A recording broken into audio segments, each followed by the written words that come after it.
মালদা শহরের বিভিন্ন রাস্তায় টোটো চলাচল এবং স্কুল বাসের ওপর নিয়ন্ত্রণ রক্ষায় একগুচ্ছ কড়া পদক্ষেপ নিতে চলেছে প্রশাসন। যানজট ও যানবাহন চলাচলের সমস্যা নিয়ে বুধবার প্রশাসনের আধিকারিকদের এক বৈঠক হয়।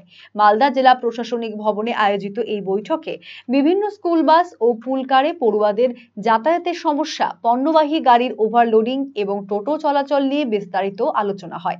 টোটোর জন্য নির্দিষ্ট রুট ম্যাপিং, স্কুল বাস ও পুলকারগুলির ফিটনেস টেস্ট, একই সঙ্গে পণ্যবাহী গাড়ির ওভারলোডিং রুখতে পদক্ষেপ নেওয়া হবে প্রশাসনের তরফে।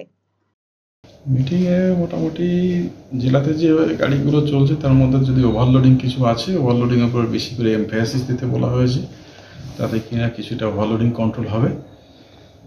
আর টোটো যেগুলো চলছে, টোটোগুলোকে লিগ্যাল রুটে চালানোর জন্য আমরা রুট ফরমেশন করছিলাম, সেইটাকে একটু ত্বরান্বিত করতে হবে। আর স্কুল বাসগুলো যেগুলো আছে, স্কুল বাসের উপরে একটু মনিটরিং করা প্রয়োজন। অনেক ক্ষেত্রে স্কুল বাসে কিছু ডিফেক্ট থাকতে পারে, সেগুলো একটু দেখা। এইগুলো নিয়ে স্কুলের বাসের যে মালিক এবং ড্রাইভার, এদেরকে নিয়ে একটা সভা করার কথা আছে। তাদেরকে জানিয়ে দেওয়া যাবে যে কি কি থাকা উচিত একটা গাড়িতে, স্কুল বাস চালাতে গেলে কি কি মিনিমাম ফ্যাসিলিটি দিতে হবে বাচ্চাদেরকে, বা কি বাচ্চাদের নামানোর নিয়ম কি আছে, ওঠানোর নিয়ম কি আছে ইত্যাদি করে তাদেরকে একটা ওরিয়েন্টেশন করে দেওয়ার কথা মোটামুটি বলা হয়েছে। যার যা নিতে পারবে, গাড়ি শুদ্ধ যে মালের ওজন থাকা উচিত সেগুলো তার আরসি বুকে নির্দিষ্ট করে আরটিও আগে থেকে ওটা এন্ডোর্স করে রাখে। কত নিতে পারে আমাদের তো জানা নেই।